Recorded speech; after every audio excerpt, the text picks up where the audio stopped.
Você já parou para pensar que a sua maior esperança pode ser baseada em uma mentira deliberada?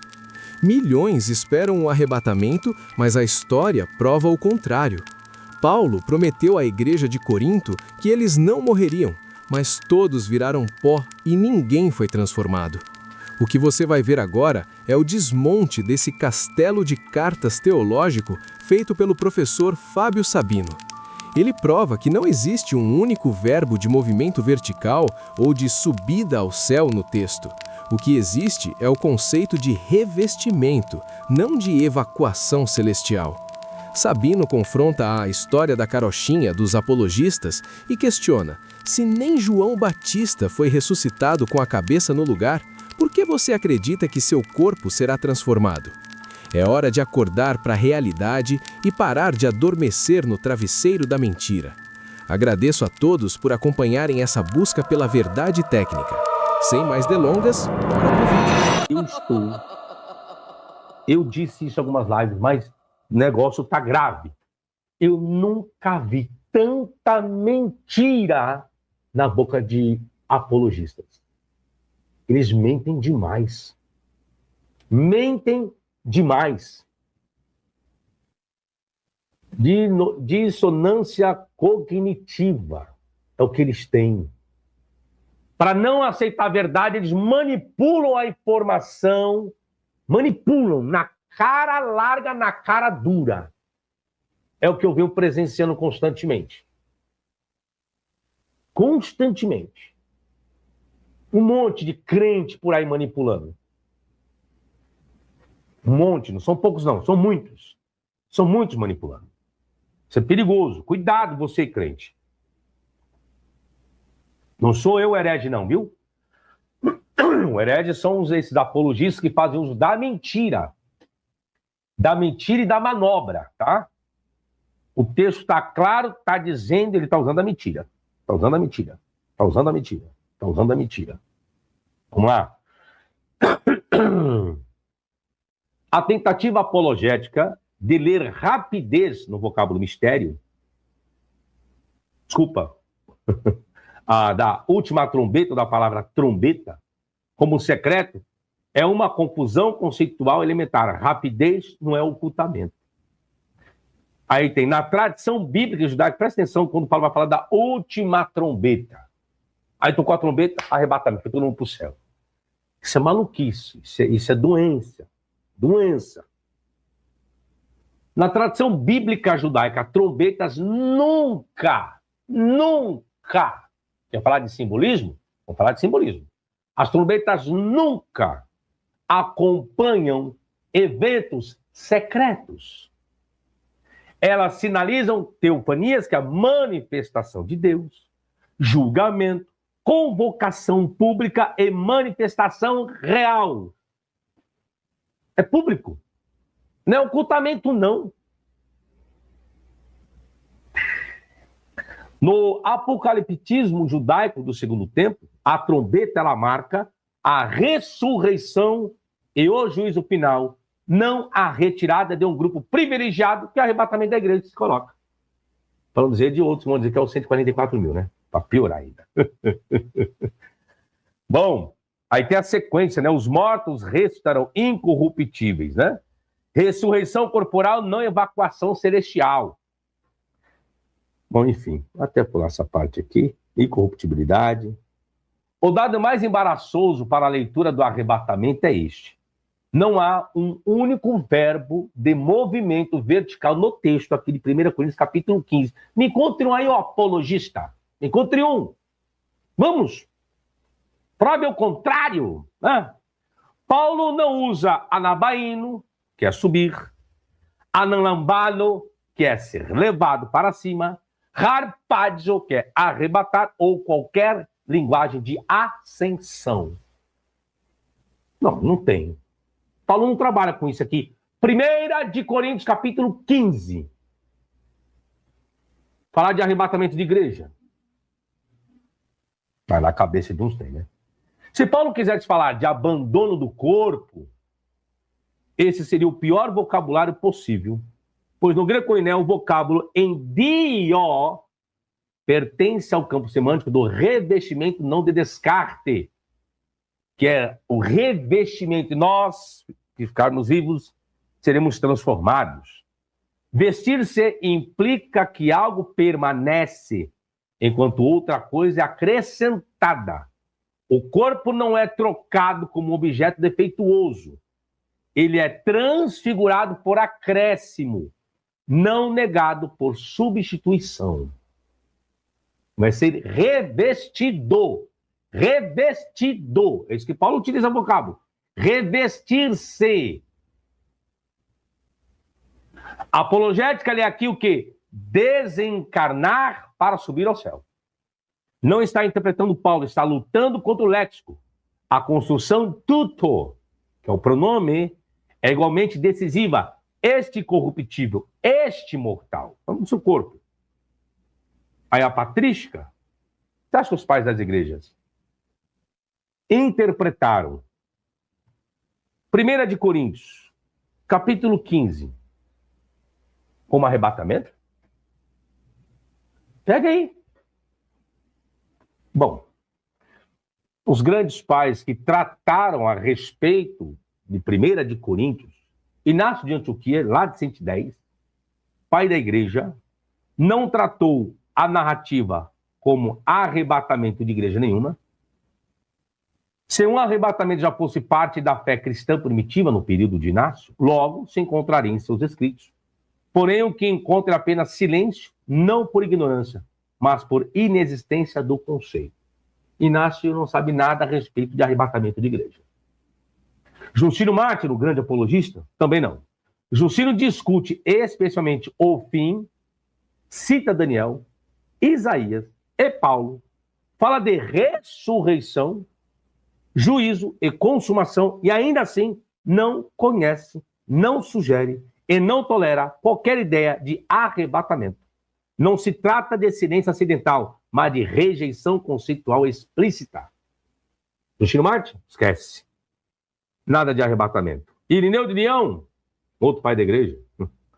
Logo, ler o texto como abandono do corpo seria para Irineu heresia gnóstica, não esperança cristã. Abandonar o corpo e ir para o céu, arrebatamento. Tertuliano, outro pai também. Tertuliano diz, Tertuliano comentou as passagens de 1 Tessalonicenses 4, Coríntios 15, e chegou à conclusão oposta, ou seja, não há arrebatamento ao céu. Pelo contrário, Cristo desce. A igreja o recebe, segue-se o juízo. Pai da igreja Tertuliano, também. Aí tem Hipólito, João Crisóstomo, e por aí se vai. Em outras palavras, vamos lá, crente. Você vai ter um corpo transformado se você morrer. Se você morrer hoje. Seus entes queridos que morreram. Vai chegar uma hora na história em que os mortos restarão com corpos incorruptíveis. E caso você esteja vivo, seu corpo será transformado. Essa é a sua crença, eu sei que é. Isso vai acontecer, se trata de uma verdade? Não! Está escrito, mas não é verdade. Por que, professor, não pode ser? Porque Paulo ensinou isso, acreditava em vida que ia acontecer isso, depois ele mesmo muda a sua história, a igreja que acreditou não existe mais. Todos de Corinto morreram. O corpo de ninguém foi transformado e nem ressuscitado. Lembro-vos, senhores. Lembro-vos, senhores. Isso é o ensino de um homem. E aí muitos pegam o ensino desse homem como verdade absoluta na face da terra.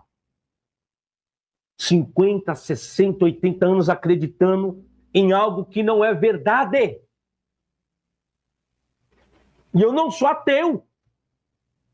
Só que eu não posso saber da verdade e ensinar mentira para vocês, como muitos fazem por aí. Não são poucos, não. Muitos. Essa era a esperança de Paulo. Essa era a esperança de Paulo.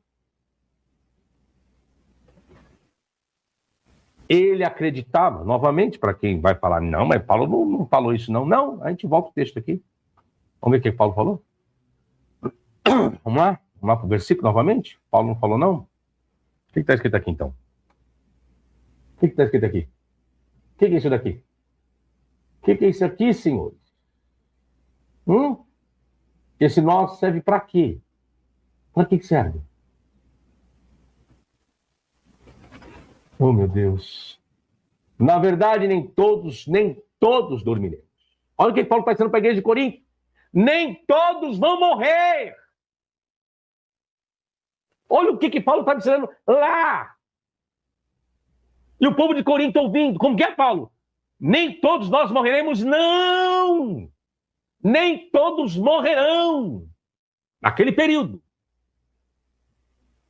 Eis que vos digo o mistério. Você não fala, é mistério de Deus, irmão. Pois bem, isso que Paulo está dizendo. É o mistério. Qual que é o mistério?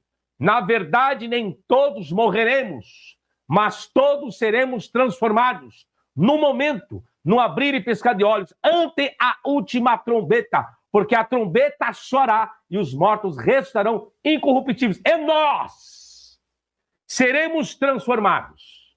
Esse pronome nosso se aplica a quem? Pronome nosso se aplica a quem?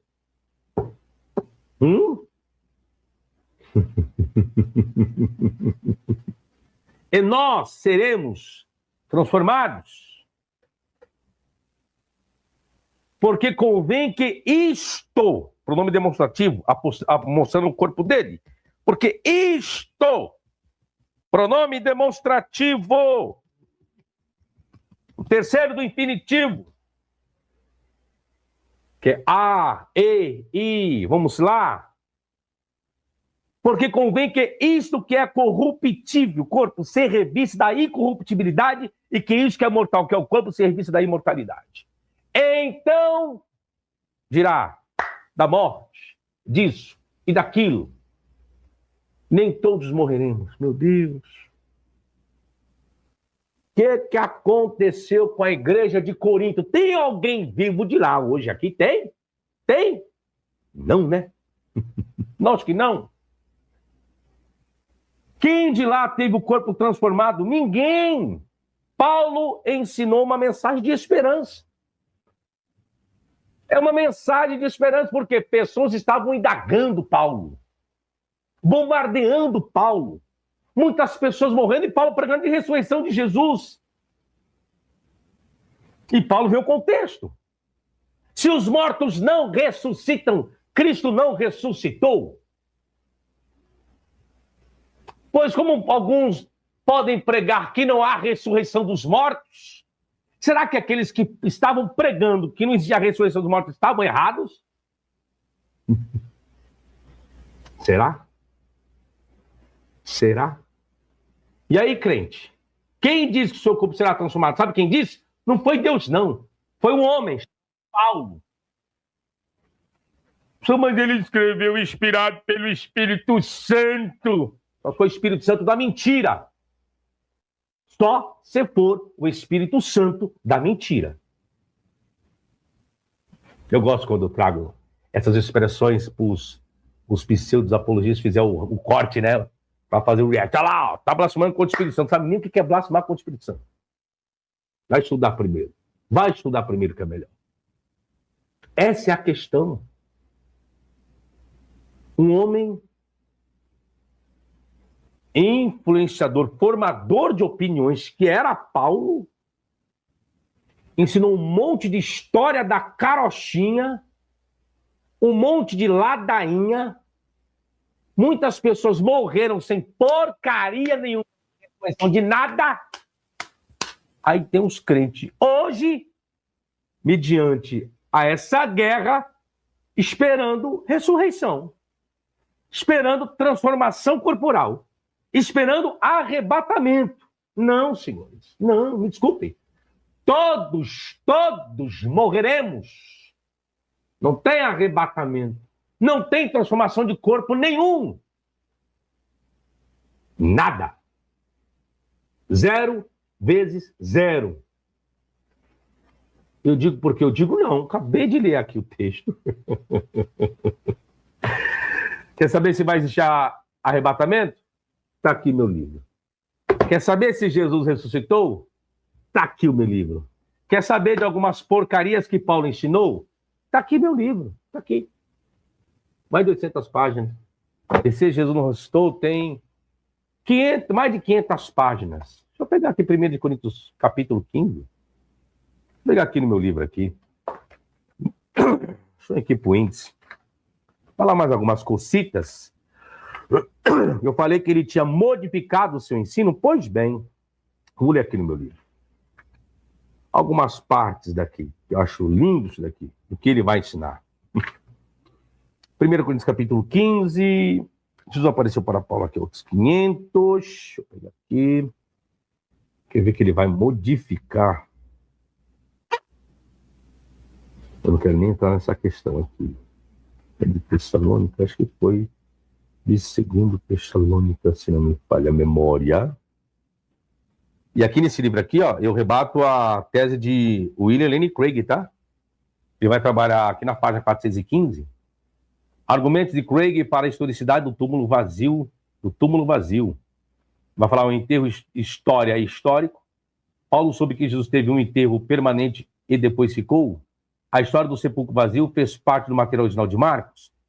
Aí vai, William Lane Craig. Aqui a tese dele foi desfeita, tá? Para quem quiser adquirir, basta adquirir. O batismo dos mortos, Quintiliano, Talmud, tem um monte de assunto.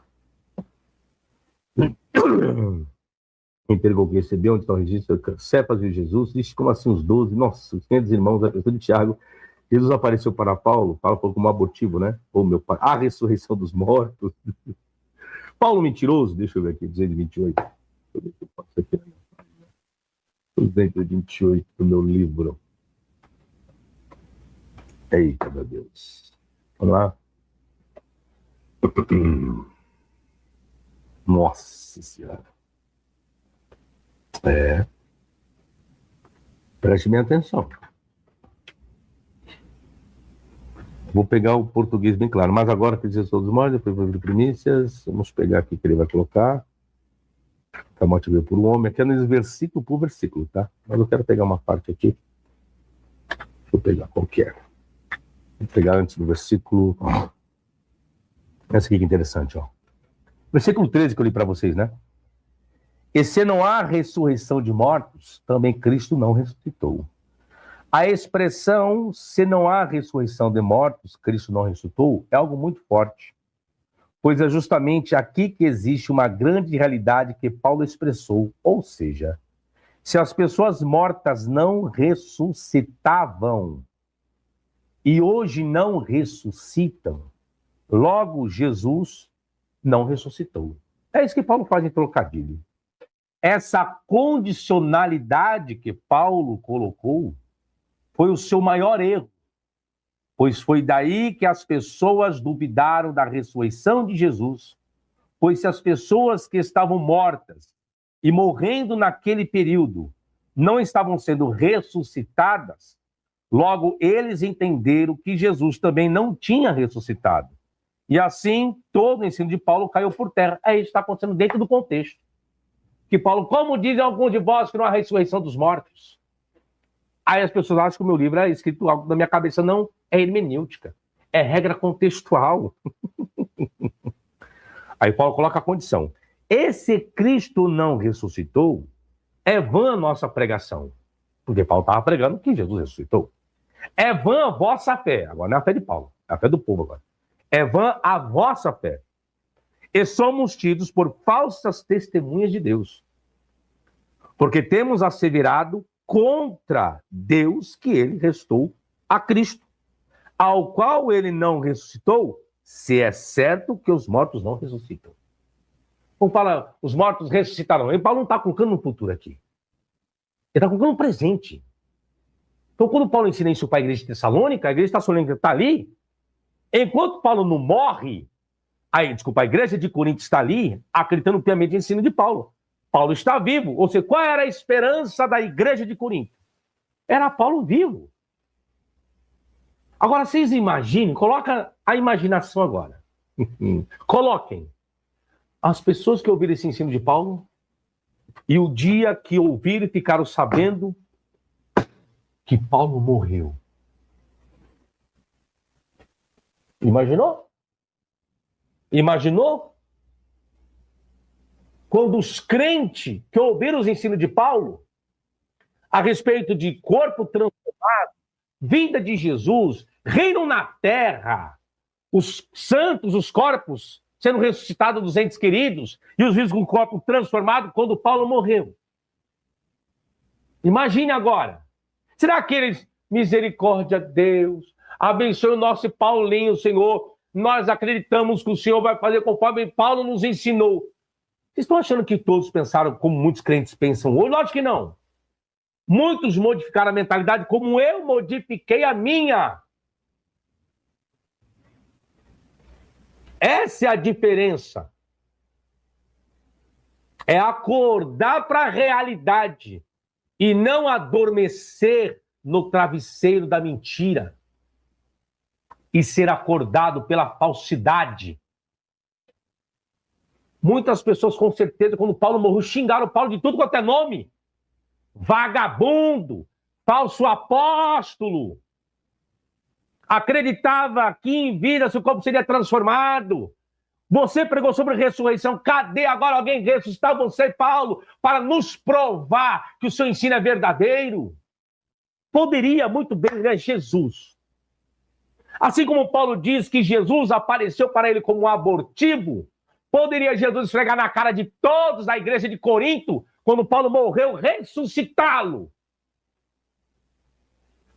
Só que Jesus não fez isso. Se Jesus não ressuscitou nem o seu primo João Batista, né? Já falei isso. Ressuscitar com a cabeça no lugar é fácil. Eu quero ver ressuscitar sem a cabeça. Quer saber o poder de Deus onde está? Eu digo para você, quer saber onde o poder de Deus está? Está lá no... Agora, é no velório da sua cidade. Quer saber onde está o poder de Deus? Está lá, ó, em Israel, no Irã. Está lá, um monte de corpos jogados, estraçalhados. O poder de Deus está lá, na guerra. E não tem ninguém sendo ressuscitado, né?